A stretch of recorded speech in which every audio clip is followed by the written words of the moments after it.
Dengan berani, Abidin keluar, berlari cepat, lalu memegang kedua tangan Sudiman. Pemuda itu langsung membaca sesuatu, membisikkan ke telinga Sudiman.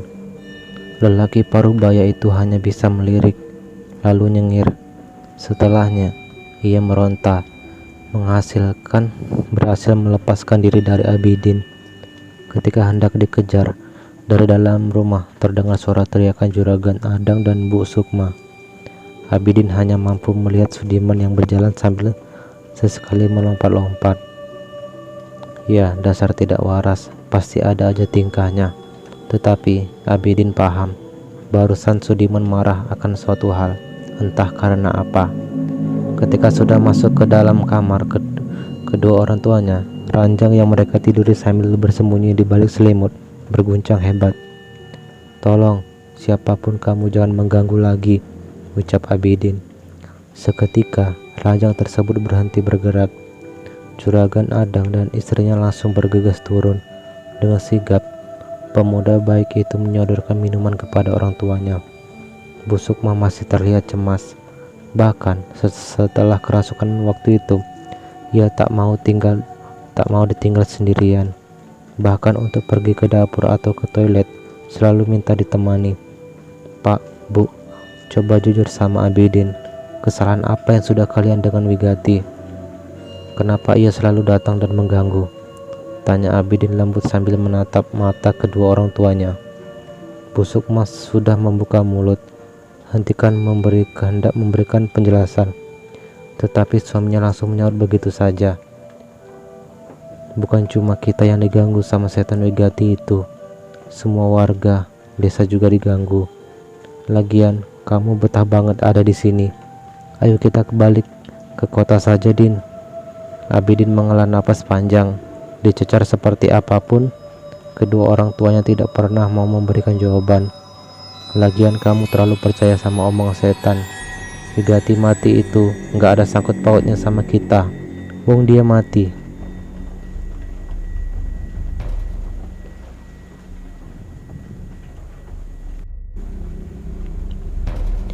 "Astagfirullah, jangan bilang mati, Pak. Bilang saja sudah meninggal atau sudah berpulang. Segitu bencinya Bapak dengan Wigati, bahkan sampai ia tiada sekalipun. Tak ada belas kasihan untuknya," ucap Abidin. Mendengar sindiran anaknya itu, Juragan Adang langsung terdiam. Abidin merasa tidak betah di rumah. Ia bergegas pergi berjalan menuju surau sambil menunggu waktu sholat subuh tiba. Pemuda itu sangat baik hati dan budinya, tetapi sayang memiliki kedua orang tuanya yang begitu semena-mena. Entah menurun kepada siapa sikap baik Abidin. Lama berpisah dengan Wigati, kemudian ia bersusah payah mencari pekerjaan hingga berhasil mengembangkan usaha sendiri di kota. Tapi ia dapat adalah kekecewaan. Abidin masih berusaha mengikhlaskan kepergian Wigati, tetapi ia kerap kali menangis seorang diri. Namun ia bertekad untuk membantu mengungkapkan tentang penyebab kematian Wigati agar tenang dan tak mengganggu orang lain lagi.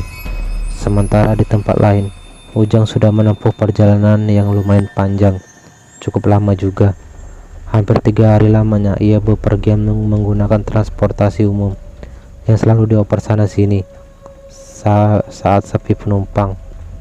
Sampai juga Ujang ke tempat Ki Wereng sesuai dengan perintah majikannya. Tanpa berbasa-basi lagi, Ujang langsung menyampaikan niatnya. "Jimat yang kuberikan pada mereka sebelumnya itu padahal sudah cukup ampuh melawan dedemit, setan dan segala peranak pinakannya. Tapi Ki, nyatanya tidak begitu. Mungkin memang butuh yang lebih kuat lagi," ucap Ujang. Ono rego no kualitas, ada harga ada kualitas," jawab dukun cungkring dengan pakaian serba hitam itu. "Nggih Ki, saya paham. Untuk itu saya di sini," kata juragan soal harga tidak masalah. Tentu saja wajah dukun itu langsung sumringah. Tapi sebelum melakukan sesuatu, ia dengan terang-terangan bertanya pada Ujang apakah sudah membawa uang. Dengan cepat Ujang mengeluarkan amplop coklat yang isinya bergepok-gepok uang, tak berapa nominalnya. Dukun cungkring itu manggut-manggut. Kemudian mulai menaburi cawan berisi kemenyan di depannya dengan garam kasar. Mulutnya berkomat kamit. Kadang jigonya itu muncrat sana sini, membuat Ujang seperti dilanda gerimis yang langsung mengelap muka. Woi setan kere, setan mere, setan aserehe, endang mere-mere, kue, wis wus, mak menduduk, mere rese-rese. Bunyi mantra yang diucapkan Ki Wereng. Ujang menahan ketawa, tapi ia langsung merapatkan kembali bibirnya sambil berkonsentrasi. Amin, amin, ucap Ujang berulang-ulang. Mendengar hal itu, Ki Wereng langsung membuka mata, dengan cepat mengetuk kepala Ujang. Oh edan, gua pikir iki sendungani berkat selamatan. Oh gila, kamu pikir ini sedang mendoakan berkat untuk selamatan? Ujang hanya nyengir dan menggaruk kepalanya yang tak gatal. Ki Wereng melanjutkan ritualnya. Suasana ruangan itu tiba-tiba menyeruak hawa yang tidak enak. Bau bakaran kemenyan semakin menusuk hidung. Meja yang digunakan untuk menaruh aneka macam sesajen bergetar dengan sendirinya. Belum lama, bulu kuduk Ujang yang tiba-tiba meremang. Ki Wereng tertawa, terbahak-bahak sambil melihat ke arah atas, membuat Ujang celingukan. Tetapi ia tak bisa melihat apapun yang dukun itu lihat. Dengan cepat, terlemparlah 2 buah garis kecil dari bahan kuningan di hadapan Ki Wereng. Lelaki itu mengambil seekor ayam cemani yang masih hidup, kemudian menyembelihnya dan mengucurkan darah ayam hitam itu ke dalam mangkuk. Kedua keris kecil itu langsung direndam ke dalam mangkuk berisi darah ayam cemani. Sesaat kemudian, terdapat buih-buih di dalam mangkuk, gemeletuk seperti air yang mendidih. Jika juraganmu ingin membuat benda ini semakin sakti, maka minta dia melakukan hal yang sama.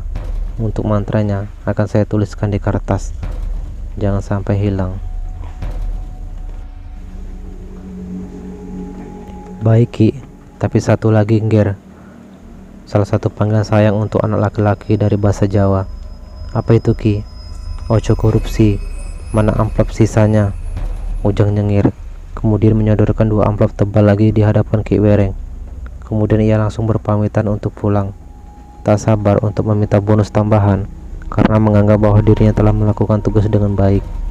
Sesampainya di depan rumah majikannya, entah mengapa kedua kakinya tiba-tiba terasa berat. Kemudian Ujang merasakan bahwa punggungnya terasa begitu berat.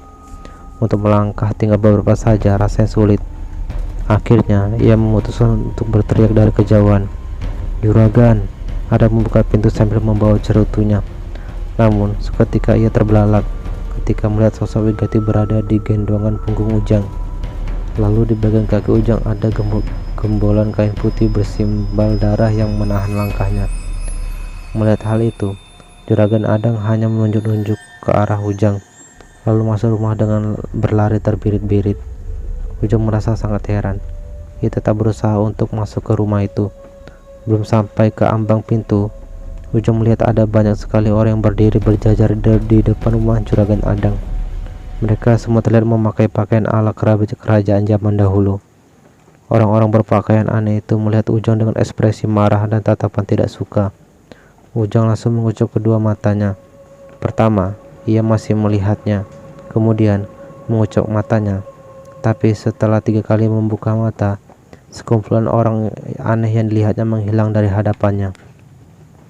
Abidin yang menghabiskan waktu beberapa jam di surau memutuskan untuk menemui Pak Lek Liwon ke desa sebelah dengan berjalan kaki. Pemuda itu hanya ingin mengetahui di mana tempat Wigati dimakamkan. Tentu Pak Lek Liwon menyambut hangat kedatangan Abidin dan langsung bergegas mengantarkan dengan motor tuanya. Wigati dimakamkan di tempat pemakaman umum yang letaknya diapit oleh 2 desa. Sungguh makamnya sangat tidak terurus, banyak rumput dan semak belukar yang tumbuh di atasnya. Baru beberapa bulan ia meninggal, tetapi tulisan di papan nisan kayu itu sudah mulai pudar dan lapuk. Dengan cepat, Abidin membersihkan rumput-rumput itu. Ia melakukan hal yang pada makam ibu dan adik-adik Wigati. Abidin mengambil bunga-bunga kamboja merah dan putih yang terjatuh di area pemakaman. Kemudian meletakkannya di atas gundukan makan Wigati. Pak Liwon terenyuh melihatnya. Mereka berdua langsung berdoa dan membaca surat Yasin bersama-sama. Setelah itu, Abidin meminta tolong kepada Pak Liwon untuk membantunya menggantikan nisan Wigati beserta ketiga makam di sampingnya. Pak Liwon tentu sangat setuju dan bersedia membantu. Kemudian, Pak Liwon mengantarkan Abidin pulang ke rumahnya. Namun, ia begitu terkejut saat melihat barisan pengawal kerajaan yang tengah mengepung rumah Abidin. Pak Liwon paham benar siapa mereka. Ia sudah menduga tak akan bisa secepat itu menyadarkan Juragan Adang. Apa yang dilihatnya adalah tanda-tanda akan munculnya malapetaka besar. Dahyang di desa itu semakin marah dengan kelakuan Juragan Adang. Pak Liwon diam beberapa saat. Ia sangat takut jika Dahyang utama penjaga desa itu marah besar dan ikut turun tangan. "Ada apa, Pak Le?" tanya Abidin. "Nah Abidin, setelah ini gencarkan ibadahmu. Bukan hanya jalankan sholat yang wajib, sebisa mungkin lakukan juga yang sunnah, terutama duha dan tahajud." "Nggih Pak Le." "Satu lagi, tolong jangan tangisi lagi kematian Wigati atau hal apa yang membuatmu teringat lagi tentangnya. Jangan nangis-menangis untuknya.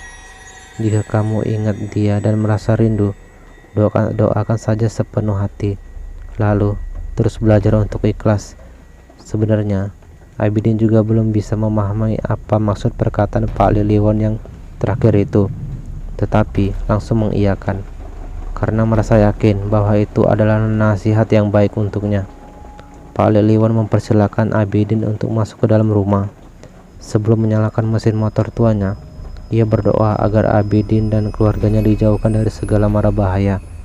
Benar saja, karena sesaat kemudian barusan prajurit kerajaan itu menghilang. Namun tidak bertahan lama, karena setelah kepergian Pak Liwon, mereka kembali muncul dengan jumlah yang jauh lebih banyak. Terlebih, ekspresi wajah mereka terlihat semakin bengis.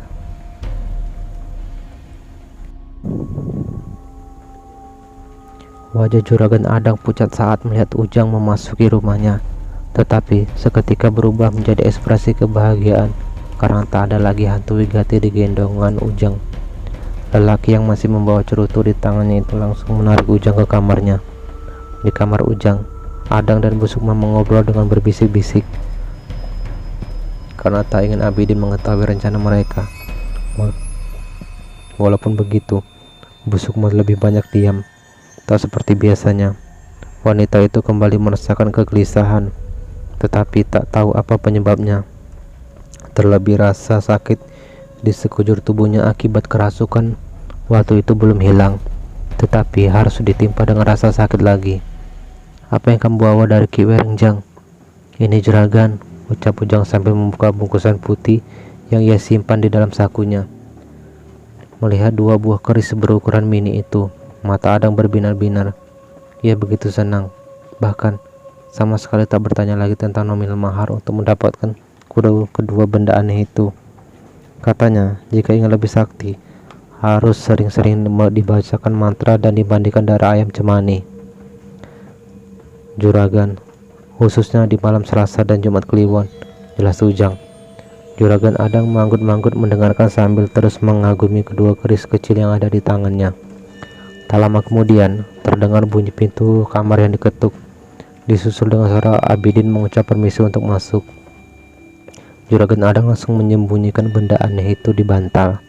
Kemudian mulai mengalihkan pembicaraan mereka. "Ya udah Jang, syukurlah kamu anakmu sudah sehat. Jadi kamu bisa kembali untuk bekerja." Iya Juragan." "Ya udah kalau begitu kamu istirahat saja Jang," ucap Bu Sukma. Cepat-cepat Ujang langsung meninggalkan kamar juragannya tanpa menoleh sedikit pun ke arah Abidin, takut dicurigai.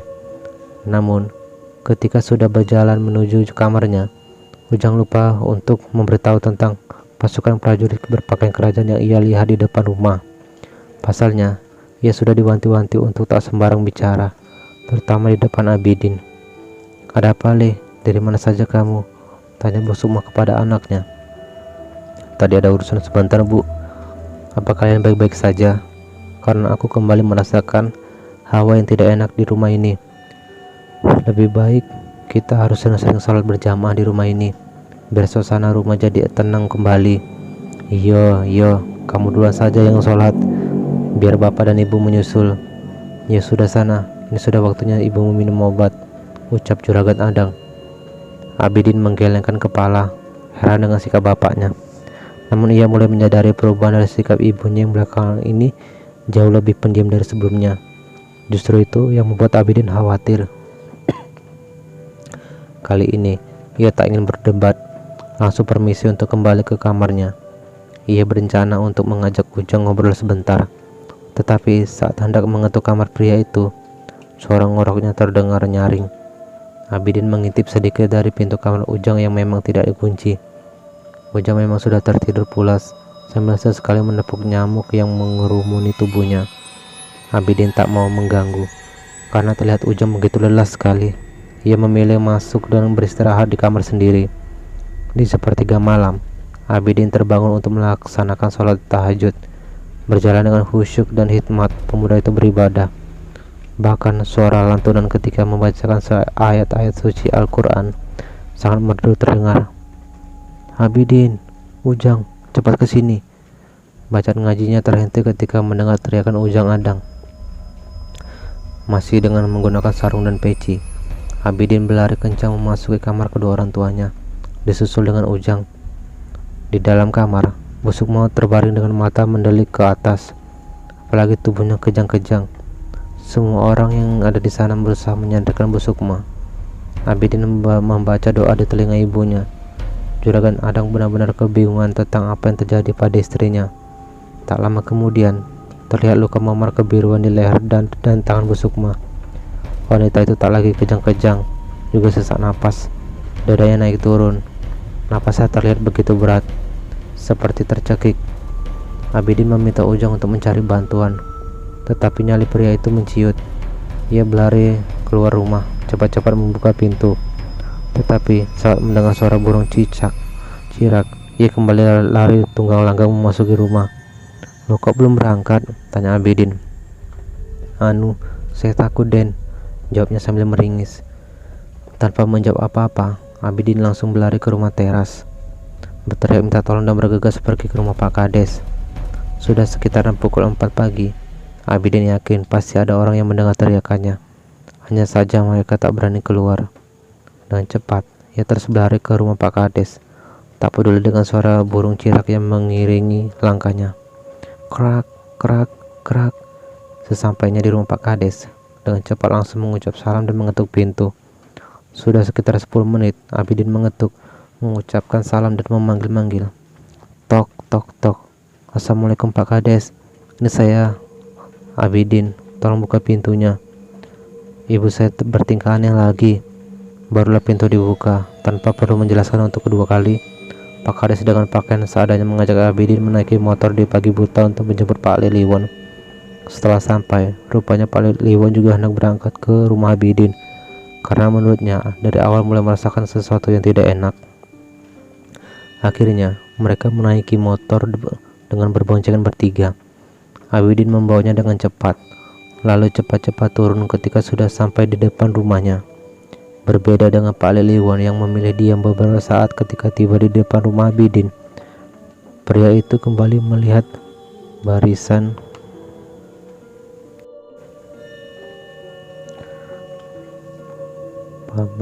para prajurit kerajaan. Tetapi bedanya kali ini mereka membawa keranda. "Hei, tunggu, siapa yang kalian bawa? Tunggu!" teriak Pak Liwon sambil mengejar barisan para prajurit itu yang sudah mulai menjauh. Sementara di rumah, keadaan Bu Sukma semakin memburuk. Bibirnya sudah membiru, deru nafasnya juga semakin lemah. Abidin semakin panik, terlebih ketika melihat tak ada Pak Liwon di sana. Ia kembali berlari keluar, kebingungan karena lelaki itu entah ada di mana. Pak Kades juga menyusul keluar, mencoba membuat Abidin tenang. Lebih baik kita mengaji bersama dan mendoakan ibumu. Pak Liwon pasti sudah paham apa yang harus dilakukan, ujar Pak Kades. Abidin mengangguk, kembali masuk menemani ibunya yang benar-benar sudah terlihat sekarat. Dengan napas ngos-ngosan, Pak Liwon berlari mengejar para prajurit yang membawa keranda. Ia sadar bahwa sudah memasuki wilayah terlarang, karena di tempat sekitaran sumber mata air desa terdapat sebuah gerbang gaib menuju ke alam mereka. Pak Liwan mencoba untuk melakukan negosiasi lagi, berkomunikasi dengan mereka, bahkan mencoba meminta maaf mewakili Juragan Adang dan istrinya. Namun, hal tersebut tidak disambut baik. Justru tiba-tiba saja Pak Liwan terpental jatuh. Entah kekuatan apa yang menyerangnya. Lelaki itu merasakan kesakitan yang merajam, dadanya sesak dan panas. Setelahnya, memuntahkan darah berteguk-teguk, sampai ia tak lagi memiliki daya untuk terus mengejar.